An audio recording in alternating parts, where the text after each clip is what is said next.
കോടതിയിലെ ജഡ്ജിമാരുടെ എണ്ണം 37 ആക്കി ഉയർത്തും. ഇതിനായി നിയമത്തിൽ ഭേദഗതി വരുത്തും. ബി ബാലഗോപാൽ വിവരങ്ങളുമായി. ബാലു, എന്താണ് വിശദാംശങ്ങൾ?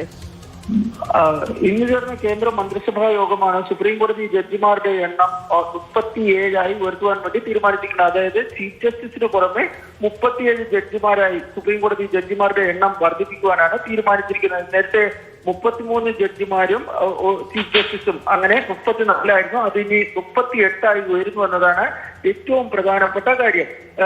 ഇതിനായി ഒരു പുതിയ നിയമ ഭേദഗതി പാർലമെന്റിൽ അവതരിപ്പിക്കുവാൻ വേണ്ടി ഈ കേന്ദ്ര മന്ത്രിസഭാ യോഗം തീരുമാനിച്ചിരിക്കുകയാണ്. സുപ്രീം കോടതി the number of judges act 1956 ഭേദഗതി കൊണ്ടുവരുവാനാണ് ഇപ്പോൾ തീരുമാനിച്ചിരിക്കുന്നത്. 2019 ഏറ്റവും അവസാനം ഈ ജഡ്ജിമാരുടെ എണ്ണം വർദ്ധിപ്പിച്ചിരുന്നത്. അന്ന് 34 അതായത് ചീഫ് ജസ്റ്റിസും 33 ജഡ്ജിമാരിലേക്കുമായിരുന്നു ഉയർത്തിയിരുന്നത്. അവിടെ നിന്നാണ് ഇപ്പോൾ 4 ജഡ്ജിമാരുടെ എണ്ണം കൂടി ഉയർത്തുവാൻ വേണ്ടി കേന്ദ്ര മന്ത്രിസഭാ യോഗം തീരുമാനിച്ചിരിക്കുന്നത്. രാജ്യത്ത് കേസുകളുടെ എണ്ണം വർദ്ധിച്ചു വരുന്ന സാഹചര്യത്തിലാണ് ഇത്തരം ഒരു തീരുമാനം കേന്ദ്ര മന്ത്രിസഭാ യോഗം എടുത്തതെന്നാണ് ലഭിക്കുന്ന വിവരം. ഏതായാലും ഇത് അംഗീകരിക്കപ്പെടുന്നതോടുകൂടി സുപ്രീം കോടതി ജഡ്ജിമാരുടെ എണ്ണം കൂടുന്നതായിരിക്കും.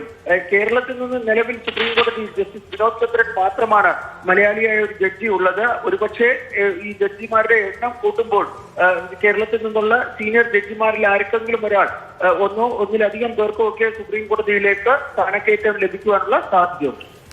ശരി, ബി ബാലഗോപാലാണ് വിവരങ്ങൾ നൽകിയത്.